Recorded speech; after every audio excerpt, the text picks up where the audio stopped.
Hello everyone in English writing class. This is a YouTube lecture video for the makeup of week 10 class. I had to make this video because I would like to explain you some important facts about writing. So in this video, I will be talking about little more in detail about what a paragraph is, and then we'll be talking about two types of sentence errors. Sorry, two types of sentence errors that are run-on sentences and fragments. So be talking about that. And at the end, I have a notice for you for next week's class that will be coming Tuesday. We'll do a Zoom class, and I want you to prepare your Criterion account, Criterion username and password. So let's begin. You've been writing paragraphs and sending me. Some of you have excellent paragraphs, but some of you still need to work on them. So whenever you think about a good paragraph has these three parts, okay, components of a good paragraph. It should have a topic sentence. Topic sentence is something that introduces the topic, then tells the reader what the paragraph is going to be about. For example, if the paragraph you have been writing, the problems college students face. So if the topic would be the problems college students face itself. So your topic sentence should include the topic and should tell in brief, in very short, what your paragraph will be talking about, what problems your paragraph will be talking about. For example, college students these days face problems of three types. If you say that, then your readers will think, okay, this person is going to tell us those three problems in the paragraph, okay? So it introduces the topic and tells the reader what the paragraph is going to be about. Then next part is supporting sentences. Supporting sentences in a paragraph provides detailed information about the main ideas. So when you include, for example, if you include three main ideas that you're going to talk about in your topic sentence, then in the supporting sentences, you write about those 3 points, first, second, and third. That's how you have to connect the main idea with the transition sentence. For example, first, psychological problems. Okay, and then you talk about the psychological problems. The second problem college students have is economic problem. Then you talk about the economic problem in a couple of sentences. And finally, the third problem college students have is social problem. Then you can talk about the social problem. That's what you have to have in your good paragraphs. And at the end, you should have a concluding sentence. Concluding sentence generally does two things. One, it restates the topic. It says the topic again. Then another point, second point, is it summarizes the main points of the paragraph. That means in the topic sentence, you talk about the topic and you talk about your plan to talk about those 3 points, for example. Then in concluding sentence, you do the same thing, but backward. You restate the topic and you summarize what were those 3 points, okay? Let's have a quick look at a sample paragraph. So this is about successful fashion designers. Oh, and by the way, whenever you write a paragraph in this class, it needs to be about 120 words, okay? About 120 words. Some of you wrote only like very short, so please try to revise and make it better. So let's look at the components of this paragraph. First, the title, Successful Fashion Designers, and it begins with indent in the beginning.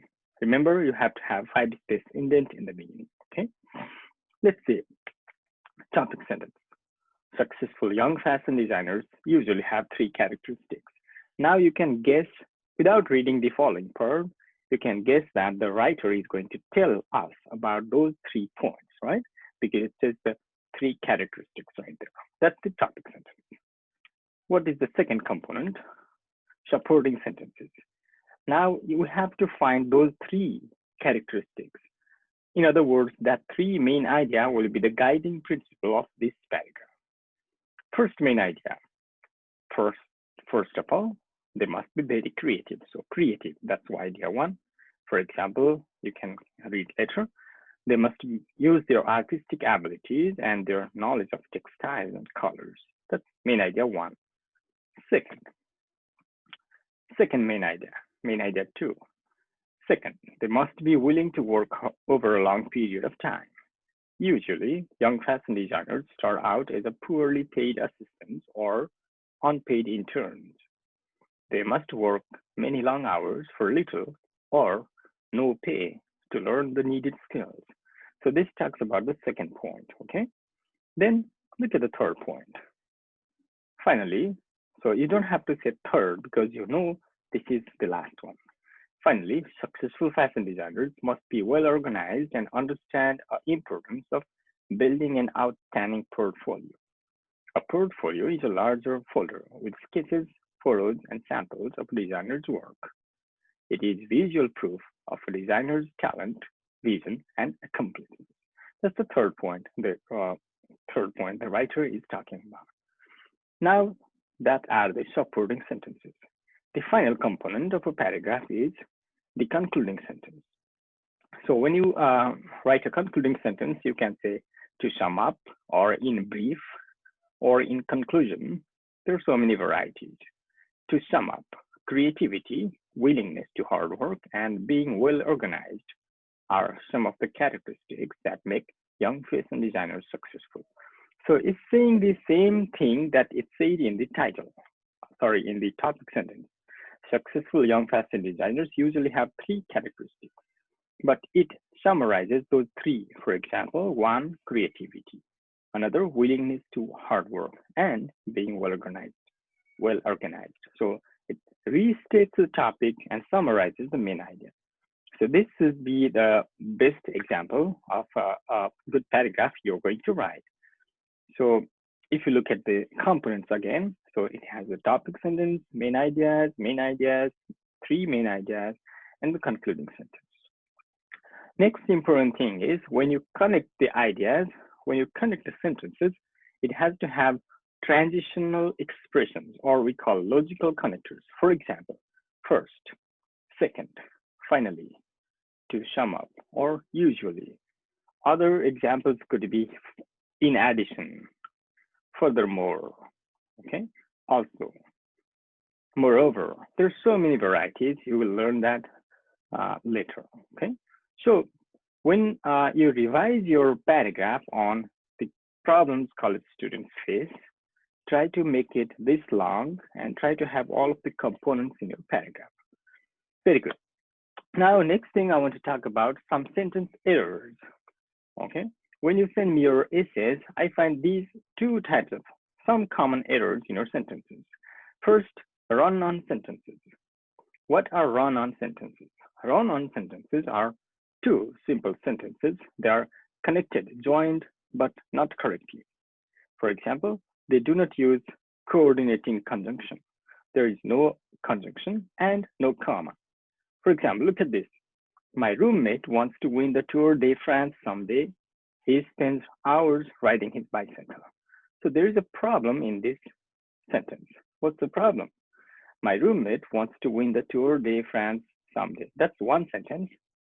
He spends hours riding his bicycle. That's another sentence, but there is nothing to connect those two sentences, okay? Another common error is comma splices. Comma splices means two simple sentences incorrectly joined. There is a comma, but there is no coordinating conjunction. For example, let's look at the same sentence. My roommate wants to win the Tour de France someday. And there is a comma. He spends hours riding his bicycle. But the problem is, after the comma, you need to have a coordinating conjunction there, okay? So avoid these type of errors in writing. Now, how to fix them? How to get rid of run-on sentences or comma splices? First thing, separate the sentence with a period, okay? For example, my roommate wants to win the Tour de France someday. He spends hours riding his bicycle. Put a period there, okay? If you put a period, my roommate wants to win the Tour de France someday. Stop. He spends hours riding his bicycle. Let's make 2 sentences. Or keep the comma and add a coordinating conjunction. For example, same sentence, put the comma and add a conjunction there. So, my roommate wants to win the Tour de France someday, comma, so he spends hours riding his bicycle. Now this is a correct format, okay, correct here. Good, so whenever you are writing, please pay attention to these type of common sentence errors. Next sentence error is fragments. First of all, what are fragments? Fragment is the meaning of the word is part of something. But when it's a sentence fragment, it's only a part of sentence, but it's not a sentence. It looks like a sentence, but it is not. For example, before the test began. This is a fragment. This is, in other words, it is dependent clause. It needs another independent clause to become a sentence, okay? Or as soon as you get home, or because I love French fries. These all are fragments because they are dependent clauses. So how to get rid of fragments, how to correct them? First, there are 2 ways. Add an independent clause either before or after the fragment. If you add independent clauses after the fragment, the period changes to a comma. For example, before the class began, that's one fragment, how to fix. The teacher passed out paper before the test began. Okay, it should be test class there, which one? The teacher passed out paper before the class began, let's say, or before the class began, the teacher passed out the paper. So add a comma and put the independent clause afterwards, or put the independent clause before, and then you can have the right sentence, okay? Sorry. Next, as soon as you get home. For example, call me could be a independent clause, and you can fix that with call me as soon as you get home. Or you can put the independent clause at the end, and you can make as soon as you get home, comma, call me. Similarly, because I love French fries. I eat at McDonald's every day because I love French fries. Or because I love French fries, I eat at McDonald's every day. So these are some of the ways you can fix your sentence errors. So there is an assignment for you. So whenever you have time, there are 6 problems with run-on sentences or comma splices, and there are 5 with fragments. So try to fix them, okay? But with your own ideas. That's about writing. About next week, I mean in Monday class, Tuesday class, we're going to use Criterion. You should all have your Criterion account by now. If not, please find, if you have forgotten your password or something, try to reset it because you can do it easily. Probably you got the information from AW1 student community, or in your email, you have your password and username. Set that ready and join in for Tuesday Zoom class. In that class, we'll try to use your assignment on writing on college students face many problems and put it on Criterion. Criterion is a software. It will tell you what are strengths and what are weaknesses of your writing. So it will look like this. So whenever you have to have this page, your username and password, you need to sign in. So for that, please make your username and password ready. We'll use that next week. And I will send you your essays, your paragraphs on college students have many problems, faces many problems. And if you need to revise them possibly by Tuesday, and we will work on that to put it on Criterion on that day in our live Zoom class, real-time class. And that's all for today. Thank you for watching and paying attention to your writing strategies. I hope you will write very good essays in the future. Goodbye.